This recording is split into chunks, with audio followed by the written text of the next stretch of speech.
this is what I found this quite funny in the week or two after is like I cannot believe what's happened. And I'm so grateful. And at the same time, I'm just going to go and do the dishes and not talk about it. And it's like just not a big deal. It's this bizarre paradox of just it's hilarious and it's mundanity because I suppose what I would say is you realize it's always been the case. It's just we didn't know it. Like everyone listening, everyone on the planet, everything. Well, let's not say everything. Well, let's stick with everyone. Everyone is awake. It's just a question of not whether you know it. Simple as that.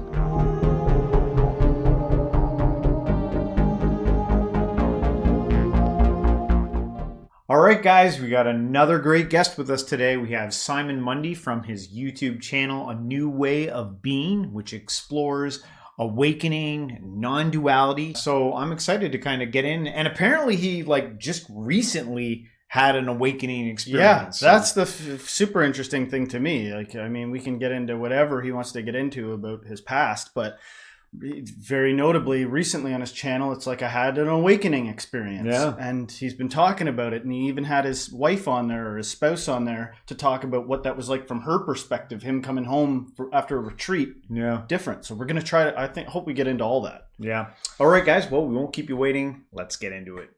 Simon Mundie, thank you so much for being on the show today. This is great to have you. I discovered some of your content about a month ago. You've had some great guests on your own podcast, your own show there, A New Way of Being. Exploring awakening. It's kind of hard to find a good place to begin here because I do want a piece of your background, but also it sounds like you recently had discovered an awakening for yourself. You had an awakening moment yourself. So maybe I'll let you choose where you want to start here. Maybe Man, that's a fab backstory, idea. awakening story. Well, Where do you want to first of all, go? thank you very much for having me. We've been on for a couple of minutes for recording and already, loving the vibe, loving being in your company already. Um, where to start? Well, look, why don't we start with the juicy stuff? Why don't we start with the awakening? Yeah, let's do it. Um, you know, very briefly, it's really interesting when you look back that I can chart it all the way back to my childhood. I had mystical, terrifying experiences that I didn't even realize what they were, and certainly no one around me did when I was a kid. And it was only just before my awakening, the fear of that came back, and I very clearly saw what they were. Anyway, um, typical story. I think spirituality tends to start in suffering, and that was certainly the case for me. It began a quest, and really I got onto the spiritual path in 2013 when I had a realization that the people around me were not going to change, but I had to change my place within the dynamic. And there was a surrender with that, and that led one thing to another, to ayahuasca, inner child work, meeting my wife, who's energetically very gifted herself, out of body experience, Reiki, all that kind of stuff. But the work we did together, anyway, and then I really got into spirituality, non-duality, lots of interviews with interesting people, and I have an element of hyper focus. So when I was young, it was tennis, um, which led me to broadcast at Wimbledon and everything. But then when I discovered spirituality and particularly non-duality, that hyper focus switched there.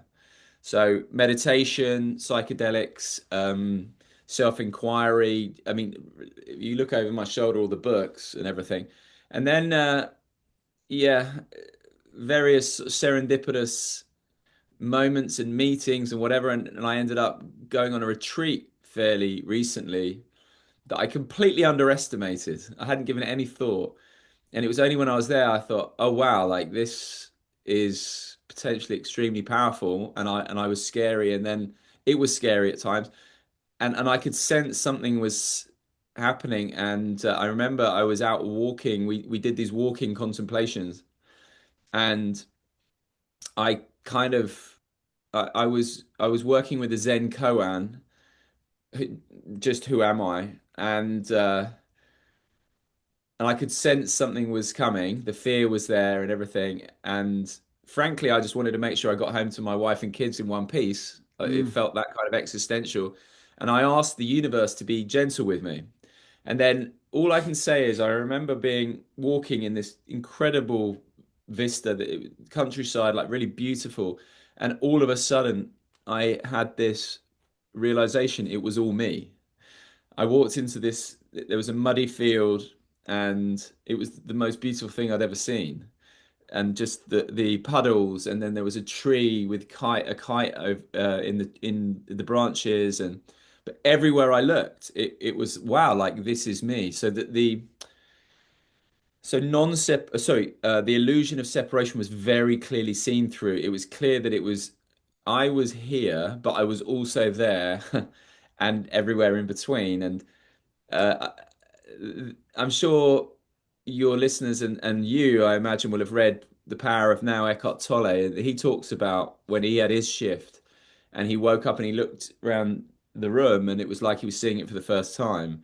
And I think it was Ajay Shanti who talks about this, or someone told me this actually after my shift of, he calls it like the with baby's eyes, and that was very much what it was like. And I then went into the dining hall on retreat, and we'd been eating in there for days, and but it was like I'd never been in there before, and I was looking around just like in awe, down to like I'd pick up my fork and I was like, wow, like that's me too, and the food and everything like that, and yeah, and so that's what happened, and it wasn't what I imagined. I suppose a shift like that would be like. It was quite subtle, whilst also being profound, and the sort of sense of distance was seen through. And then I went home, and then really Simon was very porous for a week. My wife found it quite discombobulating because I was talking about myself as Simon and just had this very deep calm and complete non-reactivity. Energy in my body was just, it was like I'd been plugged into a mains. I mean, it was unbelievable. And that's the energy's calmed, but the stillness has not gone, and the non-reactivity, it's like there's a void from where I'm looking from that is so peaceful, and it's incredible actually. The more I engage back in with normal life, how people can feel that, and I've had some pretty mad experiences of people opening up and crying and all sorts of things, and and so yeah, it's been a really a beautiful thing, um, and Simon is back mainly without the neuroses, but this but the way I describe it is like this is so when I was on this retreat, not only the seeing aspect, but part of it you speak, and it's about speaking from that place. And it was so clear to me it was not Simon speaking, it was the universe speaking. But then the person I was speaking to in it's called a dyad. It was so clear that the universe was speaking there too. And so the way I describe it is, once you've, because I knew that before, but to really directly experience that to the point where it's undeniable, is, there's kind of no going back from that. It's like the way I describe it. I've tried to explain it this way is it's like when you find out that Father Christmas isn't real, right? Like when you know Father Christmas isn't real, you can't then pick up the belief again that Father Christmas is real. And so it's very clear to me that I am, you are, everyone is the universe playing the role of being human, and we believe so. But I was Simon. Now I still on one level am Simon, of course, but Mhm. I know that my fundamental I know absolutely without question that my fundamental identity is, I like to say, the universe. Um, and then just one other thing I'll add, because I can talk a lot about this, but would be the really nice thing, I think, or one of the two really nice things have been, and they're actually linked, is when the ego structure collapses, at least to some degree, and it collapsed like pretty extensively, and then has come back, but not really. Um, which what happens is that the energy in your system, let's say, so much of it used to get trapped in the me mind. But without that there, the old ego patterns can still be there, but there's nothing for them to stick to.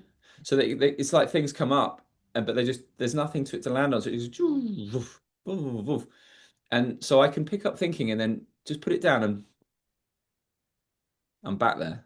Right. And the beautiful thing is, and this is what freaked my wife out, is the non-reactivity and open-heartedness, which go hand in hand, because the open-heartedness is beautiful because I can be utterly loving, well, or rather, I am utterly loving. And it's not I am utterly loving, it's our nature is love.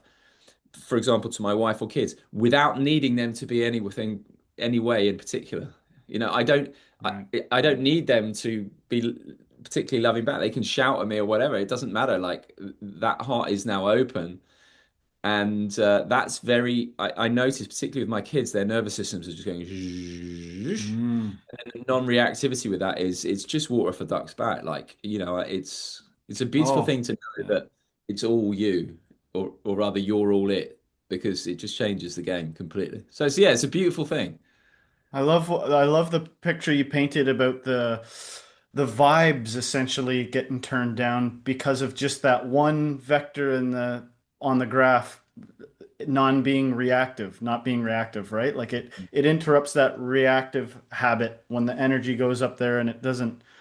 And there's like so many things I want to say to what you said. Sorry, I'm sort of Sure. selfishly taking the Jump thing in. here, but the idea of how startling that must be after an awakening like that, and your mind's like, well, it sees through identity, like it sees through like the egoic mask, and so it seems like there's a time period there that can happen for somebody that has like something similar to what happened to you or what happened to you, where it's like, well, what character do I bring to the table here? You know what I mean? Because I honestly think there's a compassion sometimes in reactivity. Like what somebody really wants from you is a micro expression. Grimace a little bit when I threaten I'm going to leave you, or you know, Yeah, you're raise right. an eyebrow when I say something. And when you not like that, you see the game and the joke and what all that is.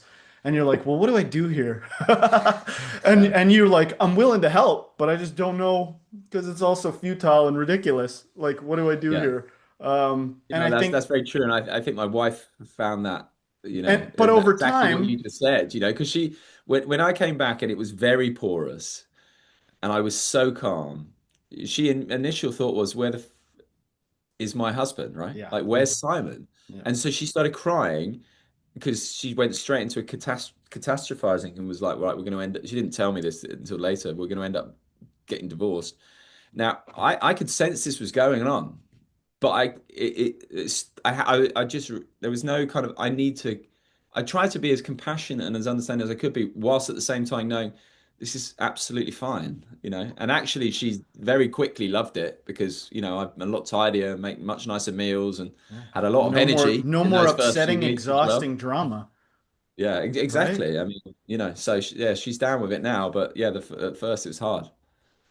I'm fixated on a verse like I don't even know what it's from, but I cite it all the time, and it's a story of Buddha, one of his early incarnations, and I'll say it as bluntly as I can for shock value. He feeds himself to a tiger.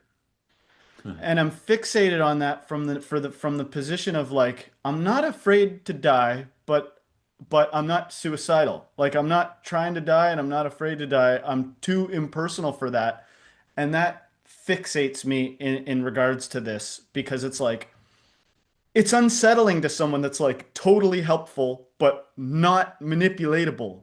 You know what I mean? Mm, That's a weird totally. ass person in our society, and I think that's where this a lot of this is going to.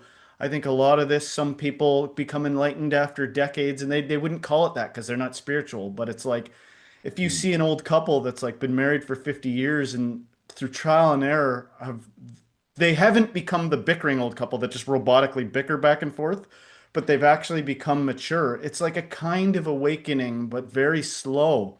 And that's juxtaposed against somebody that comes back from a retreat where it was condensed into one thing. It's dramatic. You're dramatically different, but there's a sense of maturity to it because it's sort of selfless too. It's like, look, if this goes the way of us needing to go our separate ways, I don't have that sort of um, sur attachment. that survival fear attachment, egoic.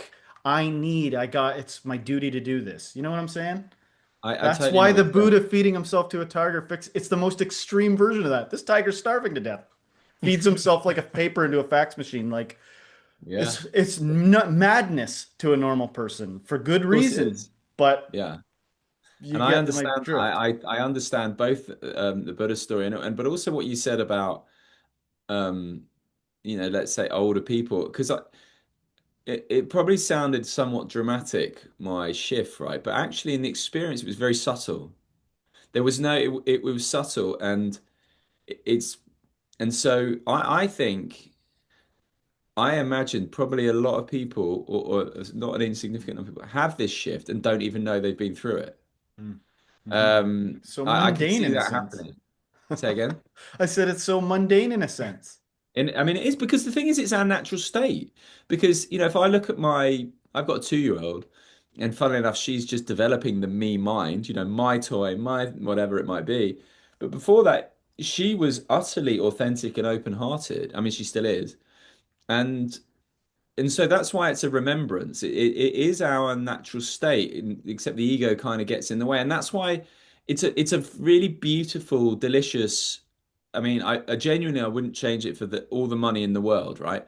But at the same time, it's not something I'm like screaming from the rooftops because the part of us that would do that is the ego, Yeah. and actually it's like, oh, of course, right? And it's Yeah. beautiful, beautiful, but it's weird. You can't get too overhyped or attached. Someone I said put it quite nicely. It's like waking up from a dream when you're dreaming you're a pauper, then you wake up and you remember you're a king. Like it's not like you go, "Whoa, I'm not a pauper." It's like, of course, right? Like this has always been the case. I just was lost in that, and that's what it's like. Yeah. Our oldest brother, we were on vacation and we were talking about the fun thing that people like to fantasize about if he won the lottery. And he goes, "You know what I would do? I would leave." He goes, "I would leave knowing that, and I would leave a note saying, I know you can't process this." And I think about that. That's not exactly the same, right?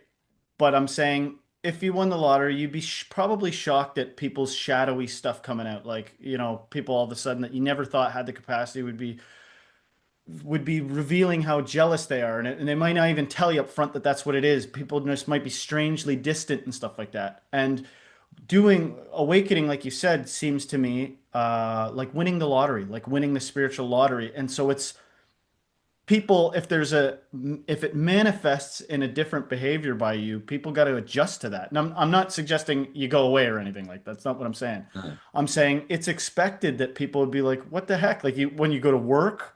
And I think it's natural that after an event like that, if you still have responsibilities and obligations, that a bit of an ego kind of clicks back in, you know what I mean? oh And yeah, yeah. I'm not And I'm afraid I'm not with that. afraid of the potential for people to like people would be like, once you know it, you know it. It's like that's fine. But I think something like an ego can reemerge or something like, sorry. Oh, listen, like Simon is back, right? Yeah. Like, I would say without the neuroses, and I'm glad. I like Simon. I'm grateful. I'm here, funnily you say this. I've literally just recorded a video to this effect because, some people have got in touch with me, and I sense a lot of people are drawn to this because they want to transcend, and perhaps there's even some self-loathing and that kind of stuff. Hmm. That's not true for me at all. I mean, that was, and in fact, that kind of work really was the most important work I did on the path.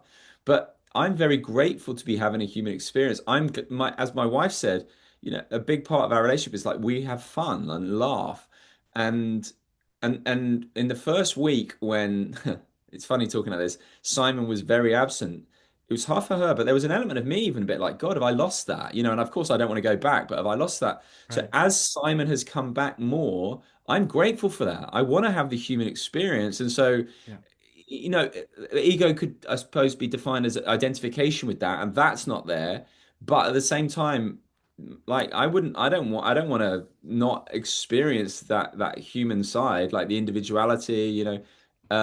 Yeah. So It just yeah. can't be the driving force anymore. No, no. Like I think some of the madness that we some of the like turbulence we feel energetically on the planet is it could be explored that that's a realization that the end of meaning or the end of ideology or something might be around the corner. Like Oh some kind yeah, of feels that way. some kind of collective golden handshake, some kind of collective It's retirement. You know what I mean? And people well, don't take my meaning from me. But yeah. I do think it's a proper direction to go with consciousness, with people's egos, planet wise. I don't know the time frame, and maybe it won't happen at all. But I feel like Listen, I there's a agree with subconscious you. fear of that. Yeah, I think so, and I do think it's an interesting time, right? Like it's very clear that ego is high right now. You can see that in the news, you can see that in world leaders, etc. But at the same time, I my background is as a journalist, and journalism doesn't report on spirituality for obvious reasons because it's out there, even though everyone is, whether they realize it or not. Um, but conversations like this, right? They're happening all the more. Oh It's yeah. just they're not making the headlines. And so I think both are rising at the same time. Eckhart Tolle talks about this is as ego rises, potentially before collapse, it has to get really loud. But at the same time, the conversations we're having now are also rising. They're just not as noisy. Mhm. What new Yeah. out of this conversation can people take? It sounds like along this journey, like I imagine, because I think about myself and I think about a lot of people who are fascinated with this stuff, they're going into it almost like with their ego still intact, thinking like something here is going to gain something or get some insight. What is getting awakened? A great question, and this is. I just want to share. I've got this fella on my desk, right?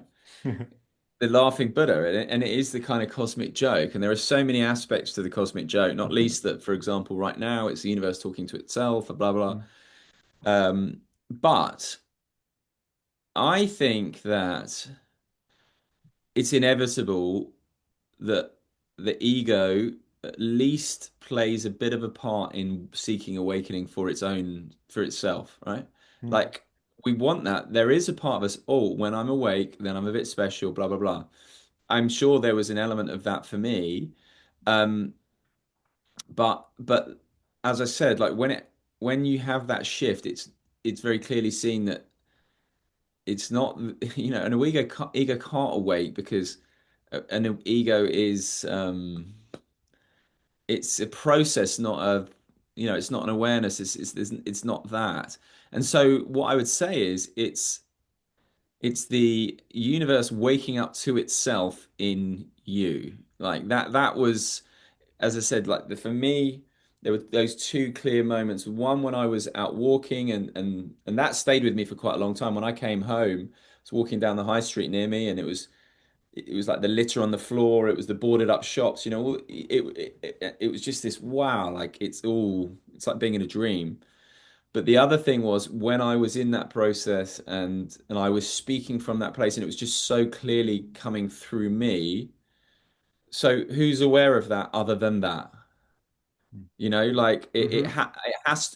it has to be awareness waking up to itself, and the ego can't claim that. That's the joke. Awareness Like aware that's of the whole point. awareness. I mean, yeah.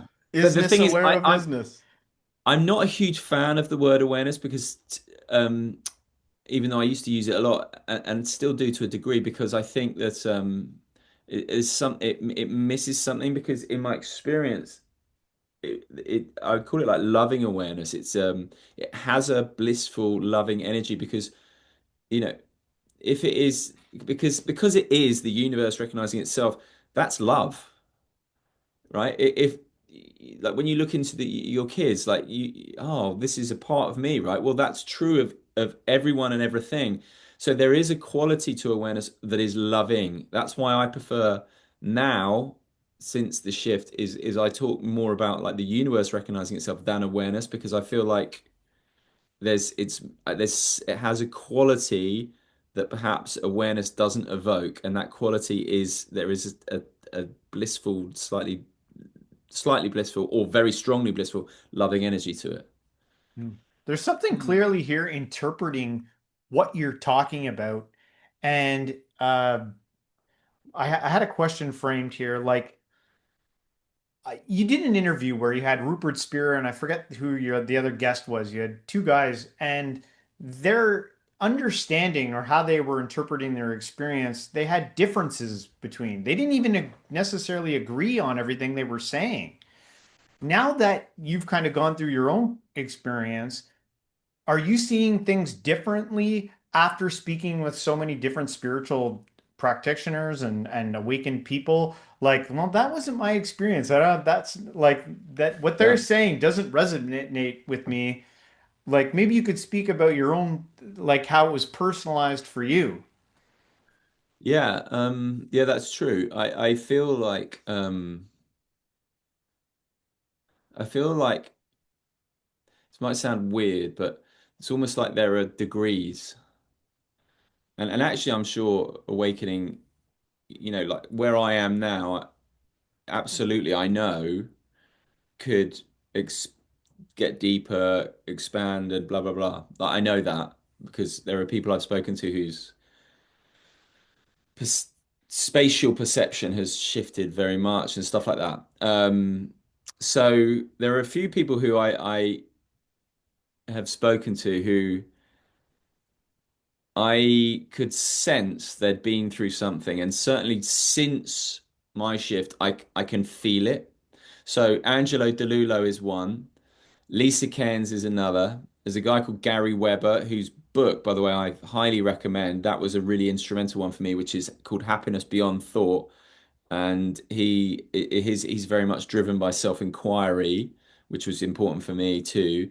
Another guy I've spoken to, actually, who I've never had on the podcast, but he came through it too through insight and focus meditation. A guy called Vern Lovick, who's got a book as well. So those four in particular, they have that sort of very deep centering that feels now very familiar because, as I said about the open-heartedness, there's not the pull or push. So I really resonate with them. Others, Rupert included, I feel like they've been a very important part, for example, with me on getting degrees of insight and understanding, but I don't, got to tread carefully here, but I don't necessarily, well, Rupert said, quite frankly, he's never had that direct experience, perhaps a shift in that way. And so, like for example, Rupert often will talk about the simple recognition of our own being aware of being aware. And I think that's Mm. great, right? And that absolutely was very fundamental to me over the years, and I kept coming back to it. But my experience was that it's deeper than that. It's not just it's since what I went through, it's deep, it's deepened because sometimes being aware of being aware felt quite heady for me because it felt like there was, my awareness fundamentally tended to be located. It's not my awareness. I knew that was not the case, but I still was coming, let's say, more from a more heady place. Whereas as since that and the energy, and because my mind is so much quieter and the energy is sort of much more down here, it's now that dropping into this um energetic void, almost black hole in a good way, that's lower down and behind that. It's very difficult to explain. So yes, I have noticed some well-known teachers I don't resonate with to the same degree, but others who I can just sense are boom, centered. And another one I'd say is about spiritual literature. So, the spiritual classic I Am That. And I used to read this and part of me really just was drawn to it, but it also tied me a bit in knots. And it's funny afterwards, I pick it up and I'm just like, oh yeah, yeah, yeah. Like just bang, got it in that way. Like that's been really interesting. Mm. Um, so yeah. So there has been a shift in that way. I don't know if that answered your question or not, but I hope it No, did to some I degree. loved the question and I loved the answer. And it makes me think about like imagery of like old Zen teachers and stuff. Like sometimes you'll see on scrolls or something like imagery from like or characteristics of enlightened masters or Zen masters of times past, and a lot of them look sort of like, blissed out, and then some of them will like have like demonic angry faces, and it'll be like, oh, this guy was like the drunk monk. And I think about sometimes even like Adyashanti, somebody was like, do you ever get angry? And he was like, funny enough, it's like little digital technology things that cause me to do that. And I think of my own triggers. I see change throughout the course of my life, and everybody changes as they get older, but I notice I have social triggers. I'm analytical about social dynamics. And I've wondered sometimes I might need to shift over from logic to poetry, like, because I wonder what sometimes, like, if I could egoically be like, oh, I'm making this sacrifice, I'm keeping myself grounded by what I assume is somewhat upsetting to people. Like, I don't want to speak on behalf of anybody in particular, but there's teachers that seem to stay in that recognition of the void, and their enlightenment seems to deepen and deepen and deepen, and they stay in that realm, right? And I'm somewhere where I'm like, I don't even, if we're gonna go the realm of like seeing through this stuff and talk in a very paradoxical way, like, I don't know what love is. Why would I call whatever that is love? Like, sometimes I think breathing and existing is bliss in disguise, in secret. And a lot of this is just realizing what's so blissful about existing. Yeah. But that's kind of Rupert Spira-y. It's not a great gestalt. It's not a overnight shift into something that now you got your new vampire eyes and you see the world, and I'm oscillating between jagged hard language on purpose, because I just think the truth is needs no that if we can get to it, what are we defending? What do we want to be too overly careful about? I hope you follow what I'm saying. I thought James's question about teachers that you look to is interesting, and I wonder if you look at old teachers, and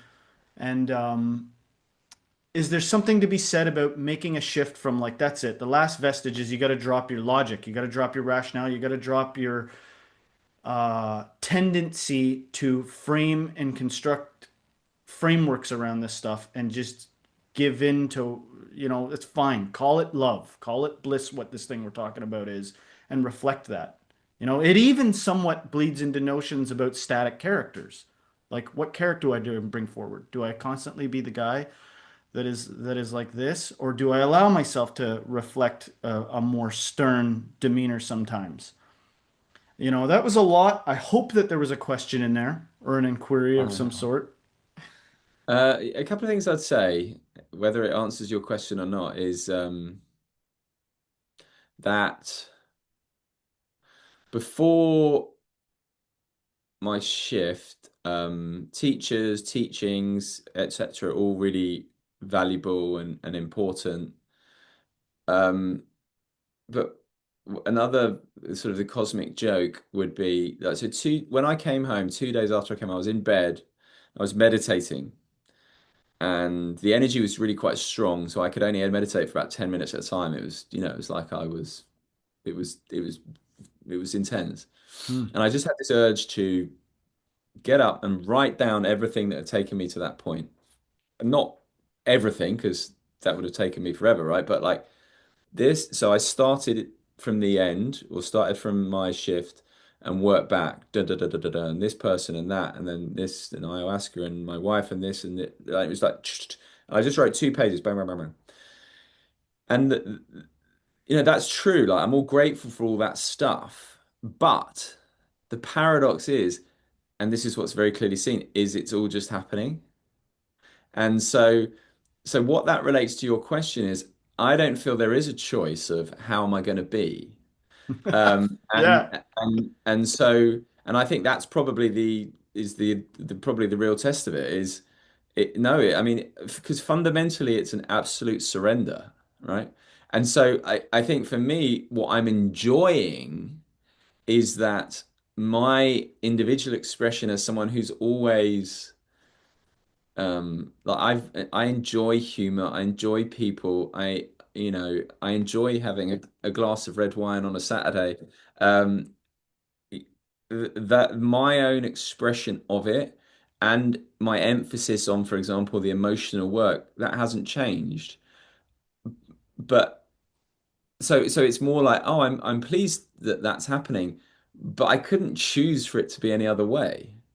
it's just nice that this is my individual expression, but there's no choice of this way or that way. It's very much a bang, let's right, this is happening, and that's one thing I'd add as well is another thing I've really noticed is really a very deep inability to leave the present moment. And Mm. so, like kind of planning overly or strategizing or thinking ahead is kind of gone in the main. And so it's just I'm here and what comes up and it's a continual surrender. I mean, I don't know what I'm going to say next. I mean, you don't know what you're going to say next either, right? Is that's and it's living from that place. So I just think any element, any degree of trying to be one way or the other, yeah, that doesn't make sense anymore. I don't know what I'm gonna say next, the same way a freestyle rapper doesn't know what he's gonna rap next. He does, but he kind of doesn't. Um, uh, I feel like we're like circling something important, and I'm so grateful for your answers and for doing this with us. Pleasure. But I want to get at something here because you quoted in one of your videos, and I think you like didn't even know who you were quoting. You were like, "It's a Murah Harashi." I don't even know how to say it right, Ramana but Maharshi. Yeah. yeah, and you said if you are the person that doesn't work, then there's nothing you can do about it, or something like that. And I love the idea of recognizing the not being able to do anything about it-ness of process or something like that. And like it's easy for me to kind of armchair judge things. Like I was thinking about this and I was like, everything's a pretension. You can't say that's pretentious because everything's a pretension to some degree. And and I was thinking about uh, what pushes us through life. Like you can't be like there's no use for pain or there's never a use for the body's ability to produce adrenaline or intensity or do all these things. They've all served purposes, right? And I think that reality sort of carves out the character that comes forward. So what I'm saying is this. Sometimes I imagine that somebody that has a static character, like they always bring to the table the same character forever, not in a mean way. I relate that to like a magic trick. It's like they don't oscillate. They are brand as non-perturbable. You know what I mean? And that's why I think gurus often get questioned like, "Do you ever get angry? What upsets you? Do you ever can you be upset if you wanted to? Could you generate loneliness if you had to?" And I just wrestle with that notion of like sort of pretentiously generating those feelings versus authentically letting your environment craft you. And so, a way that I often talk about it is the ability to see just through those things. What happens when you see through them? Because everything is the same, as you know. Like after you get awakened, it's like not everything is the same, but something's dramatically not the same within here. You know what I mean? And you yourself use words like love and bliss and stuff like that.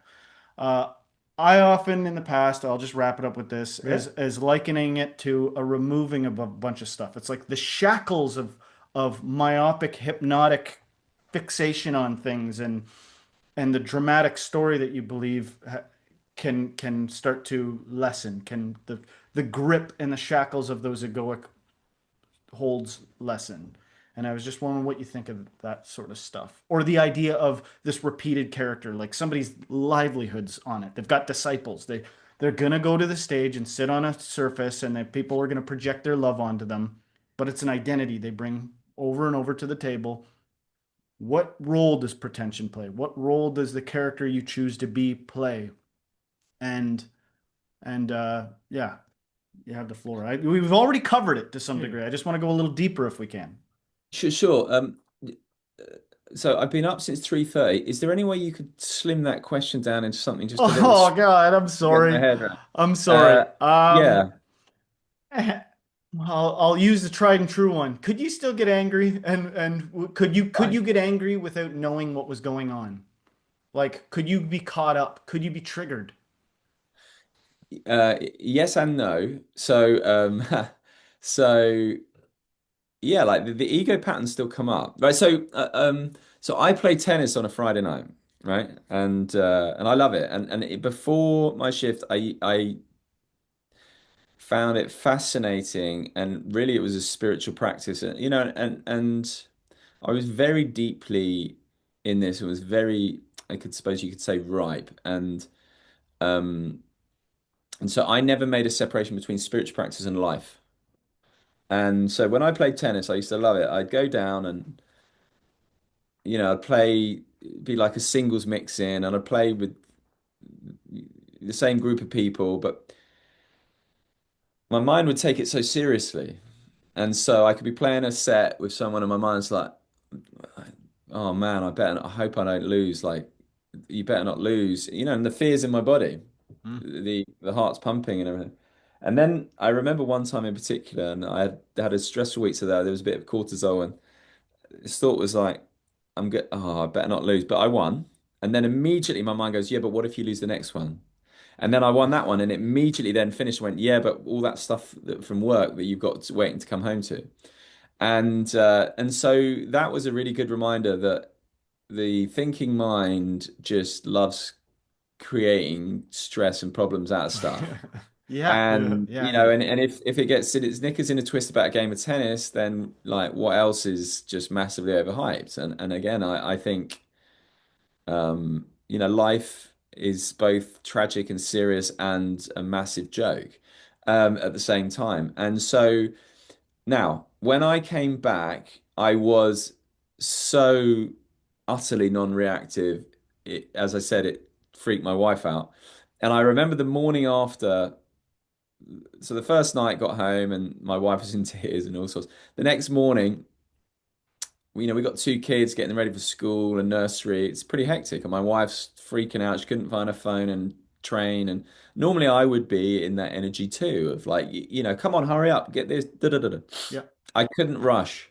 I could not rush. I could only do one thing, then the next. And it was so clear to me that all of this was totally unnecessary. It was like, it's Mm-hmm. fine. Mm-hmm. Mm-hmm. She's gonna get to school. You're gonna get your train. Everything's fine. And I mean really like that. And and I think that probably annoyed my wife too. But then that sort of stuck, and she's as I said, I really see it now with my kids. Now, it's 4 weeks, so things have changed, and patterns still come up, right? So there can still be little. If you watch my video with my wife, you can see it occasionally. It's just things just fire, right? Mm-hmm. Of Yeah, but hang on. But the thing is, it doesn't stick. There's nothing. So the pattern comes up, but there's just nothing for it to stick to. So it goes ding and just goes. So my return to baseline is very quick. So no, there is reactivity. Now, in terms of could I get angry, sad, or anything like that? Yeah, so do you guys know anything about rugby at all, or not? No, A don't worry little about it. bit, Anyway, a little. okay, so there's I used to interview a lot of very well-known sporty people, and one guy I interviewed is former England captain Lewis Moody, and lovely guy. He's my age or a year older than me. Just I'm really, really fond of him. Anyway, a couple of weeks ago, or a week or so ago, I looked at the news shortly before a meeting I had on Zoom, and I saw he'd been diagnosed with motor neurone disease. Oh, jeez. And there was a video, and he's talking about he's crying, and obviously, and he's got a wife and he's got young kids. Now, I feel very sad for him, for his wife, for his kids, and I know at the absolute level everything's fine. So there is that background sense of knowing that everything's okay, like absolutely, because I mean, literally, it's not even all the same thing. It's just, it is that. There is nothing but that. So separation literally is an illusion. If my wife left me, well, okay, like, Yeah. um, that's okay. Like, and even to your story about Buddha, I was imagining that. I was thinking, yeah, I'm not saying I would go and do that at all, but I have Mm. had thoughts around, what if XYZ happened? And my experience of it would be very different. Or maybe my understanding of it, but that doesn't mean that my nervous system and these patterns aren't still there. So I did a talk 2 days ago at a legal conference where I talk a lot about flow and left brain, right brain stuff.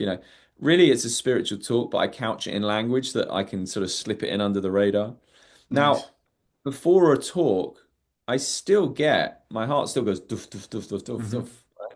I mean, that's been the case for a long time. So the physiological reactions are still there. It's just now it's there's not the narrative and the storyline going on. What will And there's signal not, you're different, the difference of you to other people, I think, is the peculiar honesty. Like, right. no, Okay. other people that maybe didn't realize what you realize wouldn't have divulged. And I'm saying this with respect. I respect that. I think there's an aspect of this that can be talked about in regards to honesty. You know what I mean? Like why would you be honest other than, well, I don't, I'm cool with the outcome. Like that story about Buddha is a lesson ultimately. The Buddha could have just as easily fed himself the tiger and sustained himself or something like that. But I think it points to something about the game of this. Like I want whatever's going to whatever it seems to be like an alignment with the with what reality is truly up to without some kind Can, of so neurotic. can I just let me just jump in there because my one of my favorite quotes is from a guy called Anthony de Mello. I'm sure I've got one of his books here as well. Yeah, this guy, Anthony de Mello, is a Jesuit priest who woke up, and he's got a lovely line about enlightenment, which goes something like this, which is enlightenment is a willing alignment with the inevitable. Hell yeah. So that's what it feels like. Is like it's all just happening, Mhm. and and so you know you just like what is like it's literally that simple, and knowing that there's such peace and love in that because it's well it's not like there's me it's happening to me, no, it's all just happening, but my caveat with that would be that a lot of then spiritual teachers talk about that there's nothing you can do about awakening, spiritual practice is pointless. Is no, I don't agree with that because and I see now that, as I said, when I wrote that list, I saw very clearly that that was true. But if it's not true for you, if you haven't experienced that, then it's meaningless and it's pointless. And so, I was very, very deeply and still, read now just because I like doing it. Um, Really, I was like a dog with a bone with spirituality and awakening and all that stuff and doing retreats and whatever.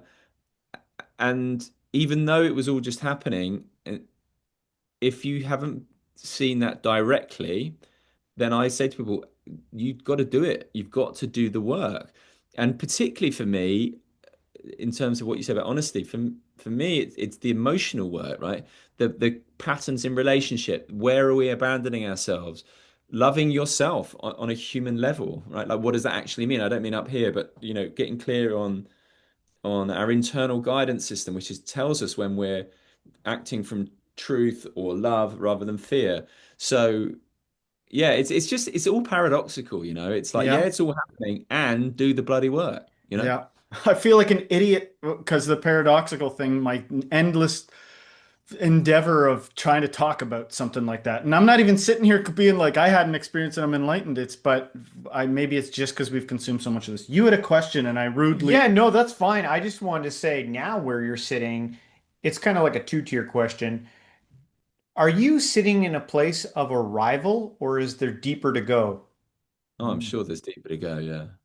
Look, but I'm not desperate for that to happen. Like I'm very, as I said, I think it's as I said, the analogy was Santa Claus, right? Like Yeah. I know Santa's not real. Like I know that. I Wizard of don't like Oz. You look behind the curtain, you know it's just a right, guy with exactly, right. So a drink. I know I am the universe speaking now as Simon, but I also know that the same is true for you and everyone, right? And everything. Why that's happening, I don't know. We can all speculate and come up with ideas and and I have some, the whole kind of I like the idea of on earth as in heaven, like that the one being wanting to experience itself in form and learning about itself and evolving in love. I like that. But so I've completely lost my train of thought. This happens more now, by the way. It's funny, like my mind will just sort of drop out. Because it So doesn't matter anyway. I'll just kind of keep going, and hopefully it'll pop back. But It's good. You were oh, kind of actually, I talking can't. about the evolution, and that was another question I had about this. Like, what could we say about the evolution of spirituality? Because on this channel, we do a lot of reactions on traditional religious stuff. Sometimes we take a look at it, and I feel like within a lot of religions, some do a better job than others of pointing towards some of the stuff we're talking about here. Oh yeah. But are we in a time where, like, do you think we'll see within the next 100 years a letting go of a lot of traditions and moving towards more of a direct path of what we're talking about here? Because that's what it seems like in the West. I feel like we already mentioned it. All these content creators out there now are sharing, talking about this stuff. Maybe you could just talk about what you think about the evolution of all this. Yeah, yeah, sure, sure. Look, I completely do feel that way. I remember I remember when like a really important shift for me was in 2011. I had insomnia uh, caused by anxiety, and someone told me about an aspect of mindfulness to do with accepting. He said there's the thinking mind and there's the observing mind. And it just hit me like I was like, wow, how have I missed that? And Mm. that really was the insight that's cascaded down. But I remember catching up with him a few years later, and we spoke about how mindfulness had just blown up from that point. At that point, it was still pretty fringe. And if you look at, the popularity of Power Now and Eckhart Tolle's work, um, I yeah, I feel we are going. I feel like we are going in that direction. Funnily enough, we have my wife was raised not raised a Catholic, but she was baptized into the Catholic faith and whatever. And our elder daughter, she wanted to put her in. We're trying to get. Well, we are looking to get her into Catholic school. So that means my wife had to start going back to church, Catholic church. My wife loves it, right? My wife, by the way, gets it too in her own way. I mean, my wife, she has energetic gifts I don't have, so she has out of body experience. She's very, very powerful energetically. It's more the kind of Shakti energy, very powerful.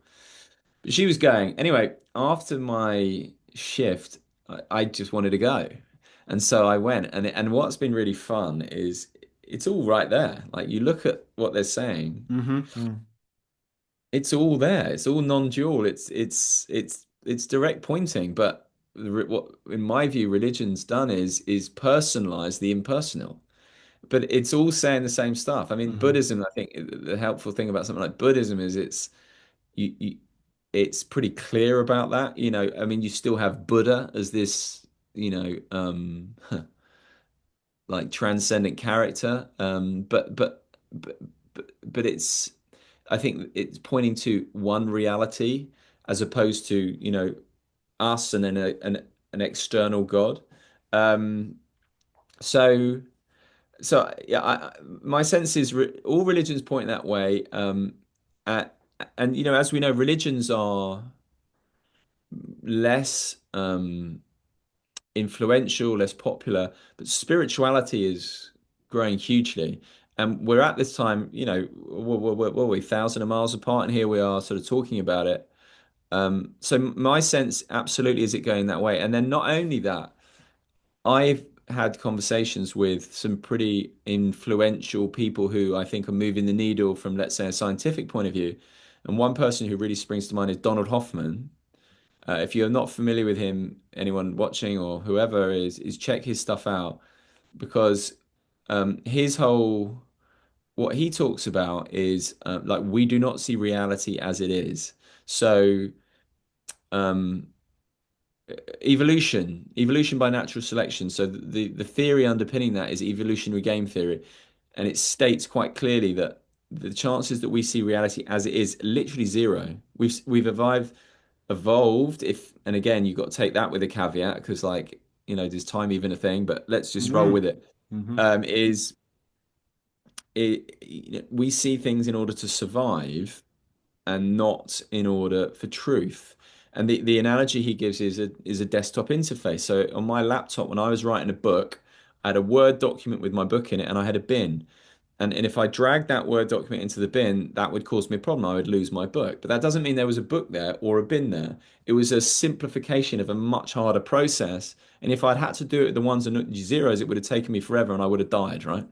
And so the same is true of reality, is that it simplify things for us. So for me, scientific recognitions are pointing in that direction too. You know, you look, I wouldn't claim to be a scientific expert and know much about quantum stuff, but you know, the Nobel Peace Prize, the Nobel Physics Prize in 2022, as far as I understand it, is around really you can't separate the observer and the observed. And so there's stuff like that. The hard problem, I'll tell you one thing that cracks me up is that you have the religious people and belief of in whatever they believe in, right? Yeah. Um, and then you have atheists and they're like, God, these religious people, they believe in such stupid stuff, right? But the thing is, atheists don't realize they don't even know the beliefs they hold that are equally as crackpot, right? If not more crackpot, but they just aren't aware of it. So an obvious one is the hard problem of consciousness, which is the idea that conscious experience, so our capacity for experience, awareness, consciousness, whatever you want to call it, is created by the brain. Now, there's literally no evidence to that fact, and it's called the hard problem, not because it's hard, but because it's impossible. And so people aren't even aware of that, of how literally our whole worldview, materialist worldview, is based on this huge assumption that, you know, if you ask anyone, like, where does your experience come? Well, it comes from the brain, right? Okay, so what you've got this pound of tofu, basically, and out of that comes the richness and experience, or the feeling of love, or the taste of chocolate. It's like there's literally no. Of course, there's a correlation, right? We know that if you tweak the brain, but correlation does not equal causation. And there's some quite interesting stuff, for example, around psychedelics, is that if anyone who's done psychedelics, if you take a big dose of psychedelics, right, the richness of your experience goes off the charts.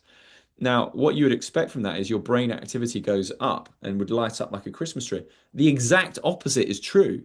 Your brain goes activity goes down, and so it's more like the brain is something that filters reality in such a way as to make it, you know, seem okay. I can kind of get my head around it. You're dragged into the present moment, kicking and screaming. Get in Well, here. it's like reality is simplified, Yeah. and then but it's more like the brain is more of you know, you tune in to be able to tune into reality in this 3D level, and then so it's not like the brain it creates it, it's more like the brain simplifies it. And so when in psychedelics, you know, that's but they have other mad experiences like acquired savant syndrome, like people have been shot and lost parts of their brain and come back as genius mathematicians or musicians, or like even George Michael had a thing. He had a knock on the head and suddenly he's musical genius, right? So there all these things seem to be coming together at the same time. And AI for me is a really big one, because AI to me is it's it's the thinking mind, it's the left brain thinking mind, but it does it better than we could possibly do. That's And hilarious. I was saying the same thing. We've like exogenized it and that's exactly right. supremified it. So it It's going to and we point to something. and psychology thinks that's who we are, the left brain stuff, but it's not. You know, we're in that more intuitive right brain stuff, you could say. And so, like, for me, all this stuff's coming together, whether it be the proliferation of conversations like this and people talking about it, whether it be AI and the implications of that, whether it be the discoveries, all sorts of stuff. To me, who knows? But I wouldn't be surprised, even if in the next 10, 15 years, like there's just a huge shift. Mhm. Because, you know, like when you have a tipping point, then yeah, enough people get it and enough people start talking about it, bang, like you know, things can move fast. So yeah, I would say strap yourselves in. That's my hunch. Yeah, I like it. Sometimes I liken reality to like a surprise pop out fun house. Like whatever can be a challenging will emerge. Like in the sense of like somebody go, it can't be a sim. I'm too aware of the present moment to like get lost in the simulation. But if you think about it, somebody could provide some pretty grounded like reasons as to why this our experience of reality could be a simulation, and you work that out. Or you go, well, time travel is ridiculous. There's only the present moment. And they're like, did you hear they sent photons backwards through time? So time's not just now. You know what I mean? Like, or just like I said, the straight up challenge of somebody like challenging your direct experience, like doing their best to cynically hypnotize you back into this. But don't I'm forget they're you, right? So it's only ever right. you. So of course, so challenges are not anything other than like that's the thing about challenges is that they're not what they seem to be. So and so I was thinking about a client I'm working with at the moment, right? And who's talking about a stepchild who triggering, right? And they don't really want to talk about that. Well, it's like, no, that's exactly where to start because it's you. And the Yeah. only reason anything that you are saying, because the classic thing about about enlightenment, awakening, whatever is alignment with what is, like full alignment with what Yeah. is. Yeah. And so because and that completely corresponds with open-heartedness and non-reactivity because when you were like, oh, well, hang on a sec, it's not it's all me, Mhm. then resisting parts of it it's just crazy. It's going, I got to keep this right hand over here. That makes no Yeah. sense, right? And so um yeah, like just whatever happens, whatever is. So there's Jiddu Krishnamurti, his most famous line is, "Do you want to know what my secret is? I don't mind what happens." And so Mm. that that complete willingness, or not even willingness, because it's not a will thing, that recognition that it's all you is that then the centering follows from that because like why would it not like it doesn't make sense for it not to be, and that to me I think when you see that clearly the centering then happens. And so you were talking about people this or whatever, and it's like well whatever, that's fine. Like to me the richest thing is this centered beingness, right? Like and the sweetness of it, and like there it is, right? And that's that is everything we want is what we are. And the more you're there, rather than out saying no to this or I want more of this, it just draws things seemingly anyway. So yeah. I got you. So letting go of preferences, they say. But you can't do that through the mind. Like then you're just tricking yourself. Hmm. This Hmm. is the funny thing. It's just a big, we're chasing our tail until we're not. Yeah. The That's universe why is don't a trust yourself. very good chess partner, and it's gonna throw the book at you. It's gonna throw everything at you to make you think that there's distinctions here. Well, the Mm. universe is playing with itself, right? That's the ultimate, that's the joke, right? So yeah, it's high level game. We're the pawns. One of the things I like about your story is that it's current and it's fresh.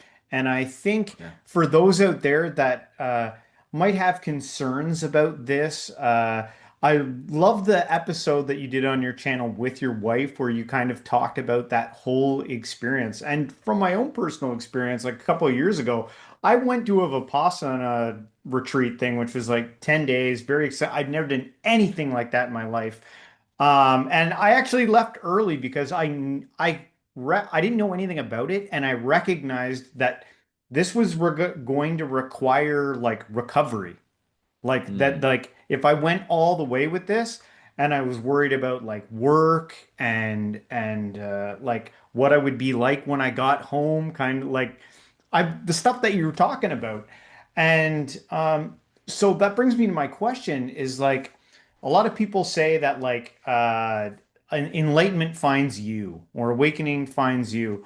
What do you have to say about, timing and a statement like that? Like who like yeah, like what do you have to say about that? Yeah, well, again, it is the paradox of coming back to my list of, oh, then I did this and then this and then this and I met this person and my decision there and the surrender da, da, da, da, da, da, da, da, da, da, and then seeing very clearly it's all just happening, right? And so it's the two things at the same time in just the same way as I am the universe, but I'm also Simon, or the universe is talking to itself, but it's actually no, there's three individuals, unique individuals who will never be here, also here. And I think you've got to get comfortable with paradox. And something I've really noticed since my shift is, I don't try and think about it too much because the mind can't get it, right? Like the mind is so like cause and effect, ABC. The mind can't get it. So then, which is why, the why question or ever, it's pointless because you're trying to use a tool, the thinking mind, to understand something that is so far beyond the thinking mind that's just pointless. All you can do is rest and be grateful in that. So what I would say about timing is, I staying at the relative level, I started out with suffering, and then I just was like a dog with a bone. I just was so drawn to it, so interested in it. So, I just devoured, like I said, all these books that you see, and the conversations and the YouTube videos and trying different meditation. It was what interested me. And I feel like if it clearly does with you guys, like, I mean, what a great set you've got. I'm just admiring your set, Stay Spiritual. I wish I had something as jazzy as that, right? Like, and so I think if you love that, then follow that. Uh, and then maybe one day something happens, and you wake up and you realize, it was all just happening anyway. And Yeah. I was very lucky, particularly with the retreat I went on, and we're going to talk, like, it's so powerful. I mean, I totally get what you were saying about Vipassana. Um, I was scared on my retreat. Like, I was like, geez, it was just so clear to me. My priority is my family, and I was like, am I going to get home in one piece? Am I going to get home, having not lost my mind? And I did lose my mind, but thankfully not in quite the way I was terrified to. And but I totally get it, and I'm very lucky with my wife, and because of she's kind of on the path, as it were, with me in a albeit in a different way, so I could be very open and talk about it. But if I could imagine going through a shift like this with, let's say, someone who's completely cynical about it, that would be very hard and lonely. Um, that's not to say don't chase it, right? Or seek it, because it's absolutely worth it. Uh, but yeah, so yeah, has that answered your question? Yeah, yeah. I The think the mind can't get it. I love that. yeah. I Oh, think the mind that's can't I get think it. that's freedom in Use the disguise. mind though. Use the mind. Well, it's the whole thing. They say it's like using a thorn to remove a thorn, and then you throw away the thorn. Like the mind is that thorn to remove our misidentification and see through separation. But then the mind has to be transcended, which again comes back to the paradox of enlightenment, which is fundamentally it's a death. It's a who you think you are has to die, which sounds dramatic, and it's not quite as dramatic as that. But in return, you get the universe, right? Like, I mean, you get the universe, and but you can't be like, but it can't be. It's not mine. And so this is what I found this quite funny in the week or two after is like I cannot believe what's happened. And I'm so grateful. And at the same time, I'm just going to go and do the dishes and not talk about it. And it's like just not a big deal. It's this bizarre paradox of just it's hilarious in its mundanity because I suppose what I would say is you realize it's always been the case. It's just we didn't know it.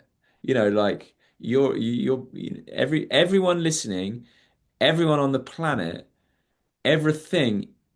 Well, let's not say everything. Well, let's stick with everyone. Everyone is awake. It's just a question of not whether you know it. Simple as that. Awesome. Well, Simon, I just want to say thank you so much for joining us on the show today. We had a blast. This was an awesome conversation. Maybe to close things out, I'll leave the last word to you. If there's something, an overarching message, say from your channel or something you want to get out there, you can say your last piece there and then let our audience know where they can find you, what you got going on, and all that good stuff. Sure, sure. I love stuff like this because it's just noticing what comes up, right? And as you said that, something came to me, which is, um, to me, the essence of non-duality and spirituality is love, because we're talking about non-separation here. And if we're all separate and we're all connected, and we are, then if I hurt you, I'm hurting myself, right? And so, this idea of me trying to get one up on you, or it's pointless, because I'm no more me than I am you, like, if you get what I mean, right? Like at relative level. And so even before my shift, that was very clear to me. And so my whole approach within everything I was doing was around, how can I live best in alignment with this recognition? And the old thing of, love thy neighbor like thyself, not because it's the right thing to do, but because literally they are yourself. And so the more, so even so before my shift, a long time before my shift, I was really trying to clean up my act in terms of, how I treated people, how I showed up in relationships, in dynamics, in, the importance of integrity for me, all these type of things. And so I was on that, trying to live from love rather than fear, very consciously, for a long time, and moving the needle, and I would add that really in relationships, that's really powerful, because we all learn these adaptive patterns where I talk about, we abandon ourselves. We might be people pleasers. We might be not good with boundaries, or all these different things, the way they show up. And underneath all of that is fear, because we're trying to control how others are experiencing or perceiving us. So the more as I unwound that work and try to live in accordance with it, the needle moved forward, and then the shift happened, and it becomes effortless. And then it's just, that's the way it is, right? Like, of course, loving behavior, it's not an effort. It just naturally follows from the shift and the recognition.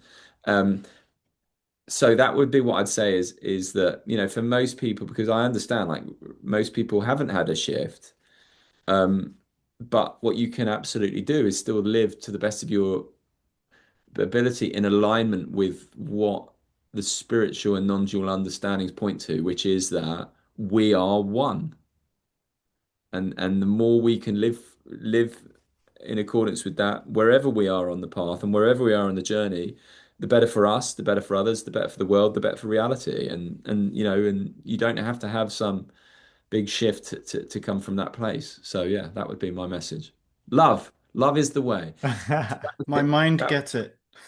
So Just yeah, kidding. that was, so there's a really lovely quote from someone, I can't remember who it is, maybe it's Francis of Assisi or something like that. Love and do as you will.